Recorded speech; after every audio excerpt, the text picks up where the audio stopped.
कुछ medical disorders ऐसे होते हैं जो प्रेगनेंसी को बहुत बैडली अफेक्ट करते हैं और उनकी प्रॉपरली उनको डायग्नोस करना और उनकी मैनेजमेंट जो है वो बहुत ही ज़्यादा ज़रूरी होती है for a healthy pregnancy.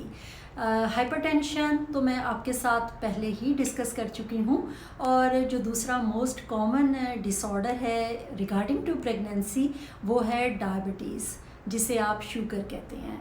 Topic तो ये बहुत बड़ा है, लेकिन मैंने सोचा है कि आपके साथ कुछ जो बहुत ही इम्पॉर्टेंट टू द पॉइंट जो चीज़ें हैं वो आपके साथ डिस्कस कर ली जाएं। अस्सलाम वालेकुम, I am doctor Ayesha Farhat and I am working in ministry of health Saudi Arabia.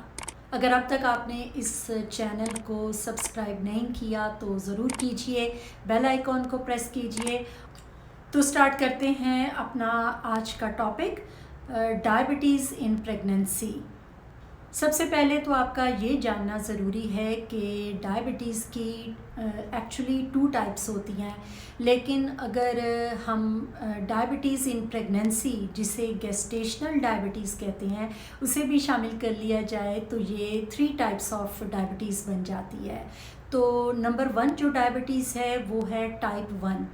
Actually ये एक ऑटो इम्यून कंडीशन है जो कि मोस्टली यंग बच्चियों में देखी गई है और बहुत ही यंग एज वेरी करती है। कुछ लोगों को मतलब 19-20 ईयर्स से ही ये डायबिटीज़ डायग्नोस हो जाती है और मोस्टली उस वक्त ये लोग सिंगल भी होती हैं। तो इस डायबिटीज़ को कहते हैं टाइप 1। इन पेशेंट को unfortunately through out their life जो है वो मतलब इंसुलिन पे रहना पड़ता है। टाइप 2 जो है वो ऐसी डायबिटीज़ है जो वक्त के साथ मतलब थोड़ी सी एजड ख़वातीन में जो है ये डेवलप होती है। तो बाज़ ख़वातीन जो हैं वो नॉन डायबिटिक तो होती हैं और उसके बाद वो प्रेग्नेंट भी होती हैं, तो उनको भी एक रेगुलर मॉनिटरिंग की जो है वो ज़रूरत होती है। इसे कहते हैं टाइप 2। और थर्ड में ऑलरेडी आपको बता चुकी हूँ कि ऐसी डायबिटीज़ जो 5th मंथ 5वें महीने में प्रेगनेंसी में जो डायग्नोस होती है उसे कहते हैं गेस्टेशनल डायबिटीज़। तो आज की वीडियो में मैं आपके साथ जो डिस्कस करूंगी इम्पॉर्टेंट पॉइंट्स वो होंगे रिगार्डिंग टू टाइप 1 डायबिटीज़, यानी ऐसी बच्चियां जो यंग एज में डायग्नोस हो गई टाइप 1 डायबिटीज़ और वो इंसुलिन पे हैं, वेदर दे आर सिंगल और मैरिड, लेकिन जब वो प्रेगनेंसी के प्रोसेस में से गुजरेंगी तो उनको किन बातों का ख्याल रखना है।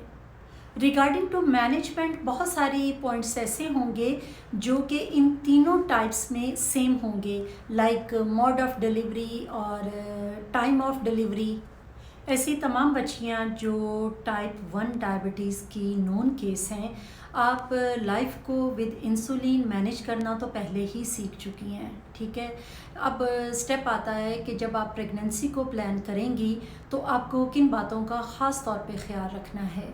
उसमें सबसे पहले तो ये है कि आप लोगों को प्री कॉन्सेप्शनल जो काउंसलिंग है उसकी सबसे ज़्यादा ज़रूरत है, इसलिए आप अपने डॉक्टर को, अपने फिजिशियन को ज़रूर विज़िट करें ताकि वो आपको जो हैं वो पूरी तरह evaluate regarding to your history कर सकें कि आप इस वक्त फ़िट हैं फॉर अ प्रेगनेंसी और नॉट, जिसके लिए अगर उनको ज़रूरत है किसी किस्म की कुछ इन्वेस्टिगेशंस की वो आपके लिए करवा सकें। सेकेंड नंबर पे है कि आपको स्टार्ट करना है फोलिक एसिड 5 मिलीग्राम तकरीबन प्रेगनेंसी से 3 माह पहले से, ताकि आप विद इन नॉर्मल BMI जो हैं at the time of pregnancy वो हों।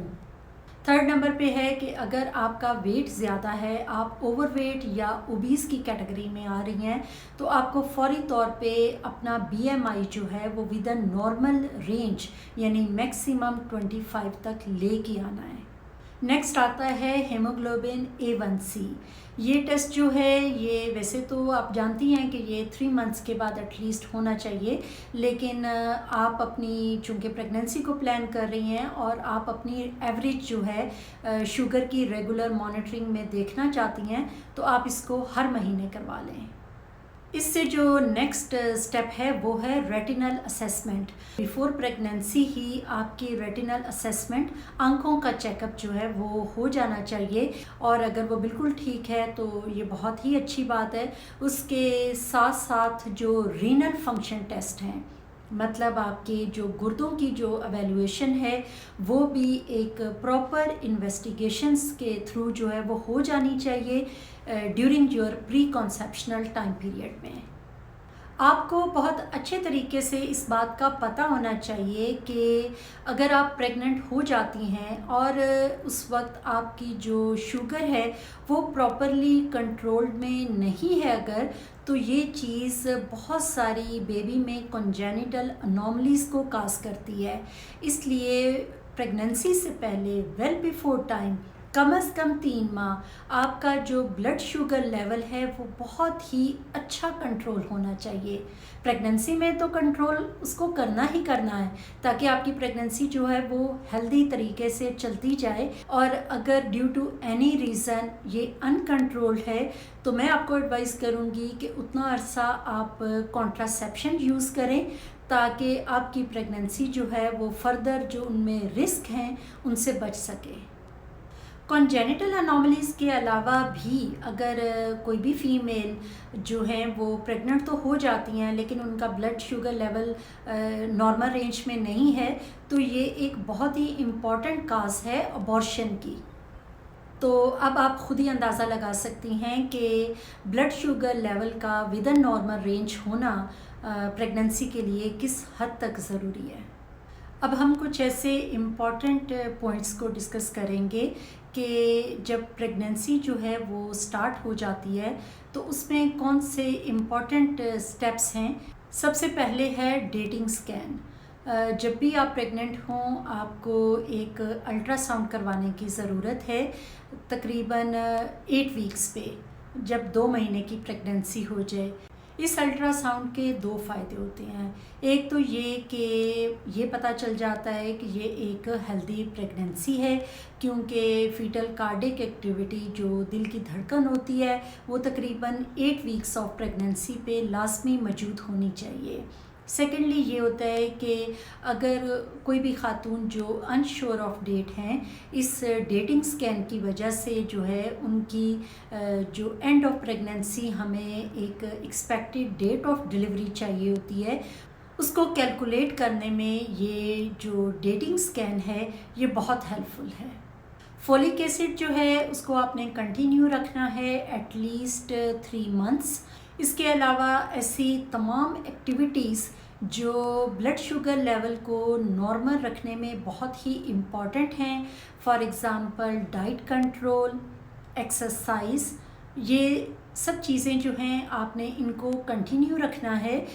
इसके साथ साथ आपको एक जॉइंट जो क्लिनिक है आप उसको प्रेफर करें, जहाँ पे आप अपने फिजिशियन के साथ साथ अपनी जो प्रेगनेंसी से रिलेटेड आपकी जो ऑब्स्टेट्रिशियन हैं, जिन डॉक्टर्स को आपने सेलेक्ट किया है, आप उनको भी साइड बाय साइड जो हैं वो मिल सकें।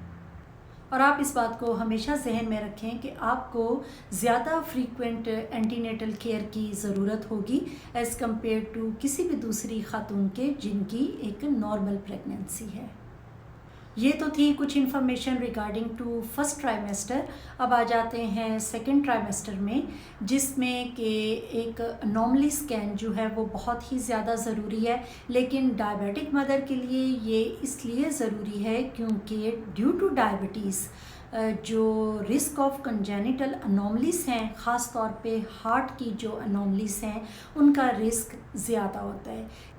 इस तरह से ऐसे पेशेंट का जो है वो ख़ास तौर पे एक detailed anomaly scan regarding to heart cardiac congenital anomalies जो है वो देखा जाता है। और इसके अलावा जो है ऐसे पेशेंट में फीटल इकोकार्डियोग्राफी जो है वो भी की जाती है, जिनमें ये सस्पेक्टेड होता है कि मे बी इनमें कोई हार्ट से रिलेटेड कोई प्रॉब्लम है।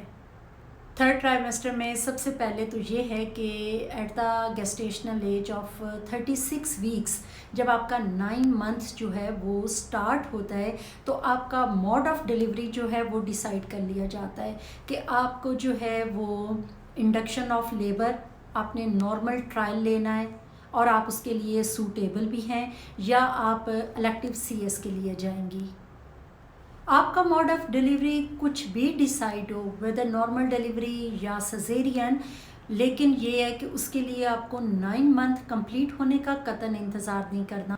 अगर आपका प्लान बनता है इंडक्शन ऑफ लेबर तो वो भी आपको स्टार्ट कर दी जाएगी 37 + 6 days, around to be average है 38 वीक्स, यानी 9 महीने ख़त्म होने से भी 2 हफ्ते पहले आपको इंड्यूस कर दिया जाएगा अगर आप एक सूटेबल कैंडिडेट हैं for a normal delivery.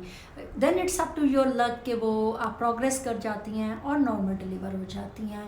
Second step है कि इलेक्टिव सिजेरियन, तो उसके लिए भी एक टाइम ड्यूरेशन है कि 37 वीक से लेके 38 वीक + 6 डेज़ यानी अराउंड टू बी 39 वीक्स। ये सब डिपेंड करता है कि आपकी जो ब्लड शुगर लेवल है वो कैसा है, तो उसके लिहाज से जो है फीटल और मैटरनल कंडीशन को देखते हुए इस टाइम पीरियड के दौरान आपका जो है इलेक्टिव सीएस प्लान कर लिया जाता है। ये तो हो गया mode of delivery.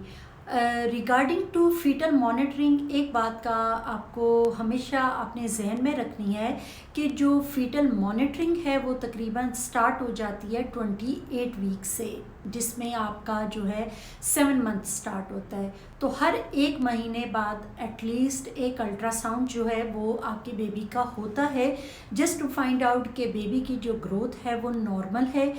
Diabetic mother में ख़ास तौर पे मैं हमेशा ही आपको बताती हूँ कि बेबी का साइज़ जो है वो बहुत ज़्यादा बढ़ जाता है।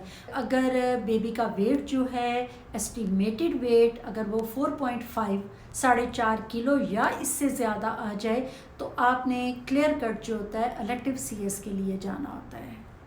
इसके अलावा अल्ट्रासाउंड से जो है एमनियोटिक फ्लूइड की जो क्वांटिटी है उसका भी पता चल जाता है, क्योंकि पॉलीहाइड्रोमनियास जिसमें वाटर बैग बहुत ज़्यादा हो जाता है, ये एक कॉमन कॉम्प्लिकेशन है डायबिटिक प्रेगनेंसी की।